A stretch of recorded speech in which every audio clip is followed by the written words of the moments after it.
नमस्कार दोस्तों। Recently global hunger index जो कि प्रकाशित हुआ है, जहां पर भारत की रैंकिंग बहुत ही बुरी आई है।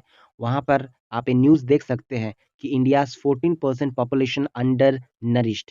तो ये क्या रिपोर्ट है, कौन प्रकाशित करती है, इसमें इंडिया और बाकी सब जो देश हैं उनका क्या हाल है, इस रिपोर्ट के जरिए हम लोग देखेंगे। तो चलिए इस वीडियो को शुरू करते हैं।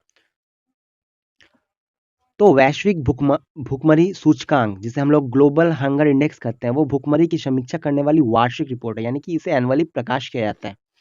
तो इसे हर साल अक्टूबर के महीने में ही प्रकाशित किया जाता है, जो वैश्विक, क्षेत्रीय और राष्ट्रीय स्तर पर व्यापक रूप से भुखमरी की स्थिति का मापन करती है।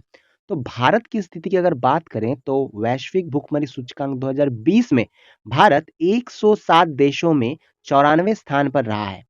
तो वर्ष अगर 2019 की बात करें तो 117 देश थे वहां पर, और भारत का स्थान 102वां था वहां पर। और जबकि 2018 में भारत 103वें स्थान पर था। अब यहाँ पर भारत भुखमरी सूचकांक में 27.2 का स्कोर के साथ गंभीर श्रेणी में पाया गया है। तो एक गंभीर श्रेणी क्या है, इसे भी हम लोग आगे जानेंगे वीडियो में। तो आप बने रहिए वीडियो में। इसे हम लोग बहुत एक इंपॉर्टेंट वीडियो के रूप में आप देख सकते हैं।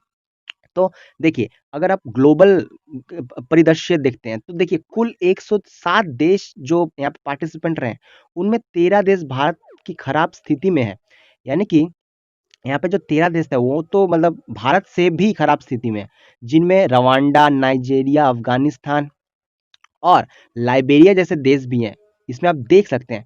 तो यहाँ पे जो तीन जो देश हैं, चाड, तिमोर लेस्ट और मेडागास्कर, भूखमरी के खतरनाक स्तर पर हैं। इसे आप देख सकते हैं। अगर आप क्षेत्रीय स्तर पर देंगे तो भारत इस सूचकांक में देखिए श्रीलंका का स्थान और रैंक, अब अगर बात करें तो 64वें रैंक पे रहा है। नेपाल जो 73वें स्थान पे रहा, पाकिस्तान 88 रैंक पे रहा, और बांग्लादेश 75वें स्थान पे रहा, इंडोनेशिया 70वें स्थान पे रहा है। तो हम जो इस देश का बात करें, इनका प्रदर्शन भारत से तो अच्छा है, पर भारत का प्रदर्शन यहाँ पर कुछ ठीक नहीं है। 94 यहाँ पे रैंक मिला है 107 देशों में। आप सोच सकते हैं कि क्या हालत है, कितना यहाँ पे हंगर है। तो इस पर हम लोग अभी चर्चा करेंगे। तो वैश्विक भूखमरी सूचकांक, जिसे हम लोग ग्लोबल हंगर इंडेक्स कहते हैं, तो ये इंडेक्स जारी कौन करता है, सबसे पहले वो जान लेते हैं। देखिए, कंसर्न वर्ल्ड वाइड, ठीक है, ये एक आयरलैंड की एजेंसी है जो मिलकर जारी करती है। किसके साथ मिलकर जारी करती है? वेल्ट हंगर लाइफ, ठीक है। इसके द्वारा संयुक्त रूप से तैयार किया जाता है रिपोर्ट। तो ये जो रिपोर्ट तैयार किया जाता है, तो ये किन आधार यानी कि किन फैक्टर के ऊपर निकाला जाता है? तो देखिए, यहाँ पे बेसिकली 4 फैक्टर के ऊपर निकाला जाता है। अल्प पोषण, चाइल्ड वेस्टिंग, चाइल्ड स्टंटिंग और बाल मृत्यु दर। इन चारों के ऊपर हम लोग स्कोर को कैलकुलेट करते हैं।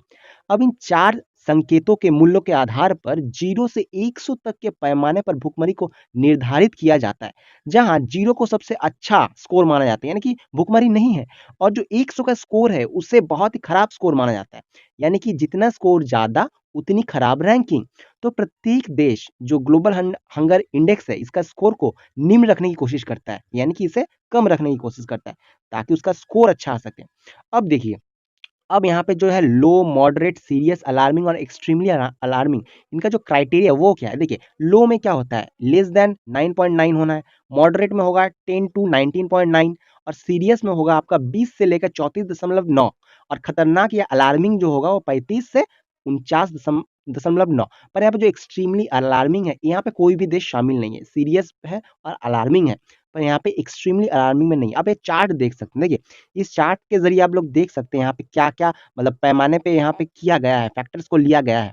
तो यहाँ पे आप देख सकते हैं क्लियरली, यहाँ पे है जब 3 डायमेंशन एंड 4 इंडिकेटर्स यहाँ पे दिया गया है, जैसे कि वेस्टिंग दिया गया है, सेंटिंग दिया गया है, ठीक है, अंडर नरिशमेंट दिया गया है, उसके बाद अंडर 5 जो मोर्टेलिटी रेट है, मृत्यु दर है, बाल मृत्यु दर, उनको भी दिया गया है। अब देखिए, अब मैं जो प्रमुख संकेतों पर भारत का प्रदर्शन क्या रहा है, इसके बारे में हम लोग चर्चा कर लेते हैं। देखिए, भारत जो है ना, उनका जो 14% जो है पॉपुलेशन, वो अंडर नरिशमेंट से मतलब शिकार है, अंडर नरिशमेंट का। इससे हम लोग पता चलता है।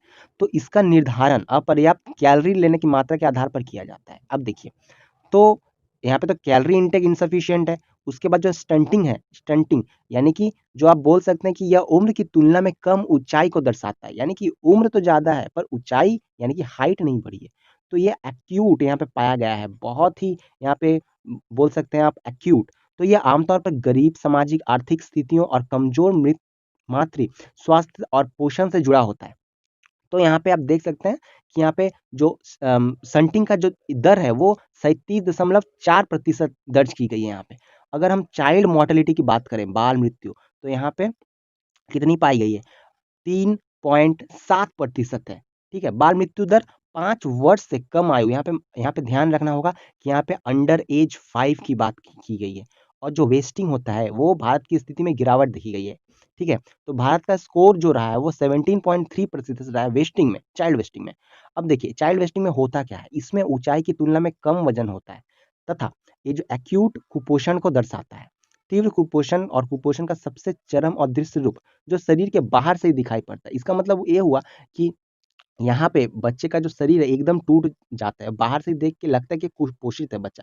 इस ग्राफ में जो है, जो ट्रेंड इंडिकेटर वैल्यू है ना, तो यहाँ पे आप देख सकते हैं, देखिए यहाँ पे जो ऑरेंज कलर का जो है 2020 में इसका वैल्यू गिर रहा है। ठीक है, और जो यहाँ पे जो ग्रीन कलर का है, देखिए ऊपर का ग्रीन का तो वैल्यू गिर रहा है, पर ये जो नीचे वाला ग्रीन है इसका बढ़ गया है वैल्यू। ठीक है, और जो रेड का इसका भी गिरा है। तो यहाँ पे देखिए अंडर अंडर जो नरिश्ड है उसका वैल्यू थोड़ा कमा है, पर ओवरऑल अगर देखें तो ओवरऑल खराब है, ओवरऑल ठीक नहीं है।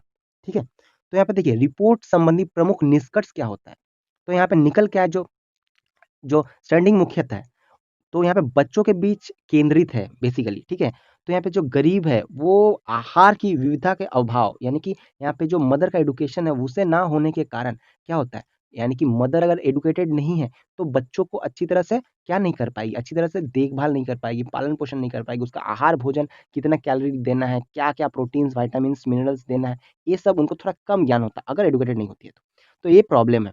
तो बहुत से देशों में स्थिति धीरे धीरे सुधार हो रही है, जबकि कई देशों में स्थिति लगातार बिगड़ती जा रही है। तो जो न्यू जो आया है जीएचआई, यानी कि ग्लोबल हंगर इंडेक्स, इससे हमें तो यह पता चला कि 37 देश वर्ष 2000 तक भुखमरी को नियंत्रण करने में असफल रहेंगे। ऐसा हमें ये रिपोर्ट के जरिए से पता चल रहा है। तो देखिए ये जो रिपोर्ट के अनुसार हम लोग जो कोविड-19 महामारी है, हाँ, तो ये वैश्विक स्तर पर भुखमरी और गरीबी को कम करने की दिशा में हुई प्रगति को प्रभावित कर रही है बेसिकली। तो कोविड-19 ने इस बात को और अधिक स्पष्ट कर दिया है कि वर्तमान में हमारी खाद्य प्रणालियाँ, ठीक है, ज़ीरो हंगर स्थिति प्राप्त करने के लिए अपर्याप्त है। तो हम लोग को पता है कि सस्टेनेबल डेवलपमेंट गोल में हम लोग बोले हैं कि हम लोग यहाँ पे हंगर को ज़ीरो कर देंगे, उससे हम लोग पर्याप्त करने में असफल हो सकते हैं। तो देखिए यहाँ पे कंक्लूजन में अगर बात करें तो ग्लोबल हंगर इंडेक्स 2020 में भारत के प्रदर्शन को देखते हुए मौजूदा कुपोषण स्थिति में सुधार की दिशा में की जा रहे प्रयासों को महत्वपूर्ण बदलाव करने की आवश्यकता है। तो यहाँ पे देखिए जो सुधार करने हैं ना वो बहुत ही अच्छे सुधार करने होंगे। गौरतलब है कि भारत ने वर्ष 2022 तक कुपोषण मुक्त भारत के लिए एक कार्य योजना विकसित तो की है, पर वर्तमान रिपोर्ट को ध्यान में रखते हुए इस योजना में और भी सुधार करने की आवश्यकता है।